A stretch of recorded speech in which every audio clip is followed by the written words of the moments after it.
I'm going to read Ratburger by David Walliams. Chapter 1, Prawn Cocktail Crisp Breath.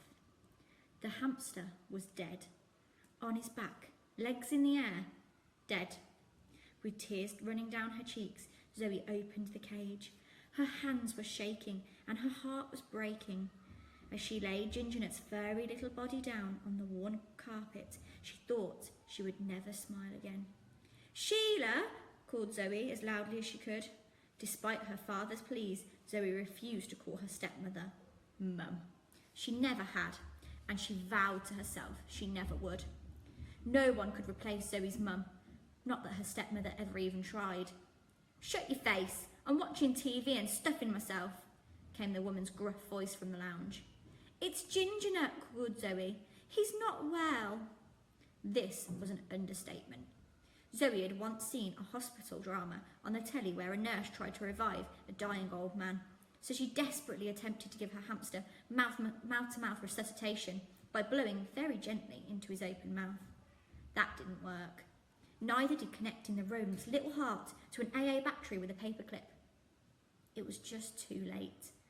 The hamster was cold to the touch, and he was stiff. "Sheila, please help," shouted the little girl. At first, Zoe's tears came silently, before she let out a gigantic cry. Finally, she heard her stepmother trudge reluctantly down the hall of the little flat, which was situated high up on the 37th floor of a leaning tower block.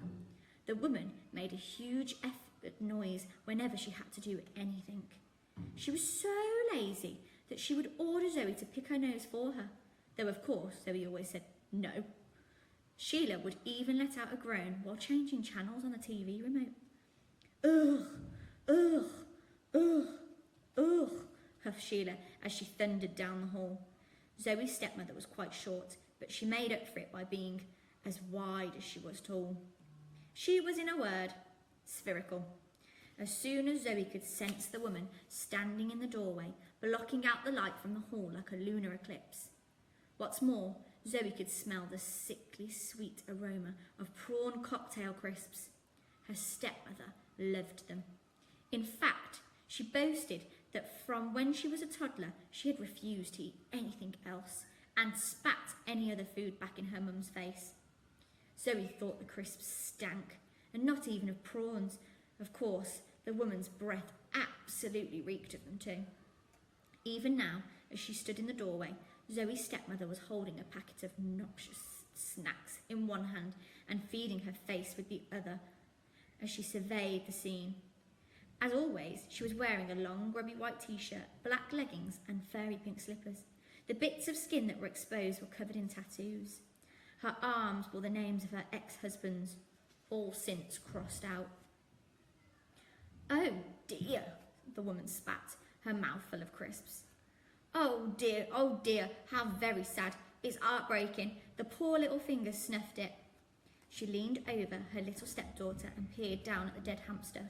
She sprayed the carpet with half-chewed pieces of crisps as she spoke. Oh dear, oh, and all that stuff," she added in a tone that did not even sound remotely sad. Just then, a large piece of half-chewed crisp sprayed from Sheila's mouth onto the poor little thing's fluffy face. It was a mixture of crisps and spit. Zoe wiped it away gently as a tear dropped from her eye onto his cold pink nose. "Here, I've got a great idea," said Zoe's stepmother. "I'll just finish these crisps and you can shove the little thing in the bag. I won't touch it myself. I don't want to catch something." Sheila lifted the bag above her mouth and poured the last prawn cocktail crisp crumbles down her greedy throat. The woman then offered the stepdaughter the empty bag. "There you go, bung it in here quick, before the stink's out the whole flat." Zoe almost gasped at the unfairness of what the woman had just said. It was her fat stepmother's prawn cocktail crisp breath that stunk the place out. Her breath could strip paint. It could shear the feathers off a bird and make it bald. If the wind changed direction, you would get a nasty waft of her breath in town 10 miles away.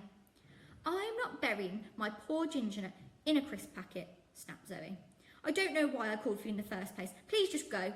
"For goodness sake, little girl," shouted the woman. "I was only trying to help. ungrateful little wretch.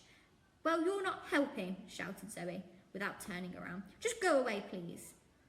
Sheila thundered out of the room and slammed the door so hard that plaster fell off the ceiling. Zoe listened as the woman she refused to call Mum trudged back to the kitchen, no doubt to rip open another family-sized bag of prawn cocktail crisps to fill her face with.